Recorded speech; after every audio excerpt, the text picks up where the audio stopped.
The paradox of baseball economics has been obvious for years. In general, older players make more money, but younger players are better. The system rewards more experienced players for years of weathering baseball's relentless demands, enduring the grind to reach the open market for a well-earned windfall. Underpinning it all is the certainty of this notion: it only takes one. As long as one owner, somewhere, says yes to a player's demands, the value of similar players continues to rise. If a league average starter like Mike Leake signs for 5 years and $80 million, then so too must another league average starter, Wei-Yin Chen, a month later. That is how things went just 2 winters ago, and almost every winter before that, for decades. But the market is responding much differently now, and the Players' Union is scrambling. Tony Clark, the executive director of the MLB Players Association, issued a statement on Tuesday decrying teams' inactivity, pointing out that with pitchers and catchers reporting to spring training in a week, an industry awash in revenue is snubbing free agents. Spring training has always been associated with hope for a new season, the statement said.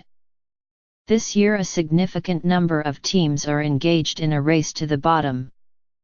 This conduct is a fundamental breach of the trust between a team and its fans and threatens the very integrity of our game. This followed a previous statement from Clark on Sunday, which denied that players might boycott spring training and chastised the news media for reporting it, even though a prominent agent, Brodie Van Wagenen, had levied that exact threat on Twitter 2 days before. There is a rising tide among players for radical change, Van Wagenen wrote. A fight is brewing. And it may begin with 1, maybe 2, and perhaps 1,200 willing to follow.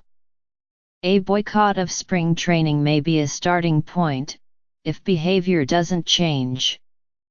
All of this prompted Major League Baseball to lob a grenade at the union Tuesday afternoon. Baseball's statement stressed that, while teams were committed to winning, it has always been true that clubs go through cyclical, multi-year strategies to do so. It is common at this point in the calendar to have large numbers of free agents unsigned, the statement continued. What is uncommon is to have some of the best free agents sitting unsigned even though they have substantial offers, some in 9 figures. It is the responsibility of players' agents to value their clients in a constantly changing free agent market based on factors such as positional demand, advanced analytics, and the impact of the new basic agreement. To lay responsibility on the clubs for the failure of some agents to accurately assess the market is unfair, unwarranted, and inflammatory.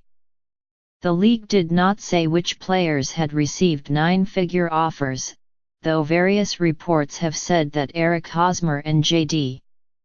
Martinez have gotten them.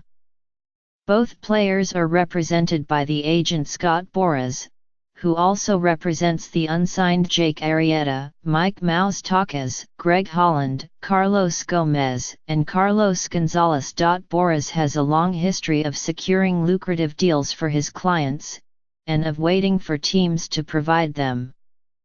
He recently told The Times that too many owners were deliberately trying to lose, taking advantage of a collective bargaining agreement that gives the worst teams the most money to spend on amateur talent while imposing penalties for payrolls over $197 million. It has created an incentive to lose, and we now have a process where teams are not seeking competitiveness and therefore they're not seeking players to be competitive, Boras said. 3 times in the 1980s, owners were found to be guilty of colluding against free agents, essentially robbing players of nearly $300 million. Suspicions of collusion are again bubbling just beneath the surface, and while many free agents have switched teams this winter, only one has signed for more than 3 years, Lorenzo Cain, who left the Kansas City Royals for a 5-year, $80 million deal with the Milwaukee Brewers. The landscape of front offices is changing across baseball, as owners are increasingly relying on bright, young executives who are well-versed in analytics.